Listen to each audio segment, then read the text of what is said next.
Salut tout le monde, prêt pour une aventure incroyable? Aujourd'hui, on va suivre le voyage secret de nos poubelles. Oui, oui, vous avez bien entendu, de nos déchets.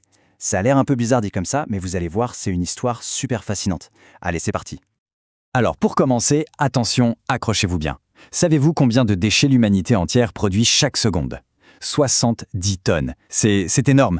Pour se faire une idée, c'est comme si on jetait 10 gros éléphants à la poubelle toutes les secondes. C'est fou, non? Du coup, la grande question c'est, mais où est-ce qu'ils vont, tous ces déchets? Est-ce qu'ils disparaissent comme par magie? Eh bien, pas tout à fait. Heureusement, il existe une solution, une sorte de super pouvoir pour nos déchets. Et ce super pouvoir, c'est le recyclage. C'est quoi exactement? C'est tout simplement l'art de donner une deuxième vie à un déchet. On le transforme pour qu'il redevienne quelque chose d'utile. Au lieu de finir abandonné, il repart pour une nouvelle aventure. Et le plus chouette, c'est que cette grande aventure, elle ne commence pas dans une usine super lointaine. Non, non, elle commence juste là, à la maison. Tout part d'un geste tout simple, le tri. On peut imaginer que chaque déchet a sa propre petite maison. Alors, comment ça marche? C'est facile, c'est un peu comme un jeu avec un code couleur. Le verre, comme les bouteilles ou les pots en verre, hop, dans la poubelle verte. Les emballages en plastique, en métal ou en carton, eux vont dans la poubelle jaune ou la bleue, et les restes de repas, les épluchures de fruits et légumes, eux, c'est direction le compost pour se transformer en super engrais pour les plantes.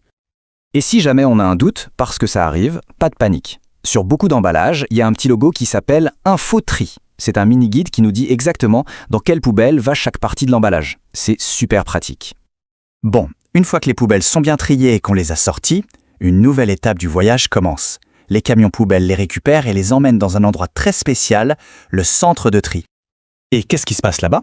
Alors, après la collecte, tout arrive au centre. Là, d'immenses machines prennent le relais pour tout séparer. Et à la toute fin, pour que ça prenne moins de place, tout est compressé pour former d'énormes cubes colorés. Ces machines, elles sont incroyablement intelligentes. Ce sont de vrais super-héros du tri. Elles sont capables de séparer tous les déchets, selon leur taille, leur forme et même leur matière. Elles préparent tout le travail pour la suite de l'aventure. Et on arrive maintenant à la partie la plus magique de l'histoire. Une fois bien triés et transformés en gros cubes, nos déchets sont envoyés dans des usines de transformation. Et c'est là que la magie opère et qu'une nouvelle vie commence pour eux. Regardez un peu ça. Les vieilles bouteilles en verre sont chauffées très fort et fondues pour en fabriquer de toutes nouvelles, aussi brillantes que les premières. Et les vieux papiers ou les cartons? Eh bien, ils renaissent sous la forme de journaux, d'autres boîtes en carton ou même de papier toilette. Le recyclage, c'est vraiment génial. On est bien d'accord. Mais est-ce qu'il y aurait quelque chose d'encore mieux à faire? C'est une question un peu secrète, mais la réponse est super importante. La réalité, c'est que même si on fait de notre mieux, on ne peut pas encore tout recycler. En fait, un peu moins d'un déchet sur deux trouve une seconde vie. C'est déjà beaucoup, c'est vrai, mais ça veut aussi dire que plus de la moitié de nos déchets n'est pas recyclé. Et l'un des plus grands défis, c'est le plastique. Il est fabriqué à partir de pétrole et il peut mettre des centaines d'années à disparaître dans la nature. En plus, il pollue et il est souvent très difficile à recycler. C'est un vrai casse-tête pour notre planète. Alors, si recycler c'est un super pouvoir, il en existe un qui est encore plus puissant. Un super pouvoir de champion. Lequel? C'est tout simple, ne pas jeter du tout. En fait, le meilleur déchet, c'est celui qu'on ne produit même pas. Comment on fait? Oh, il y a plein d'idées de génie. Plutôt que de jeter un jeu, on peut l'échanger avec des amis. Un vélo cassé?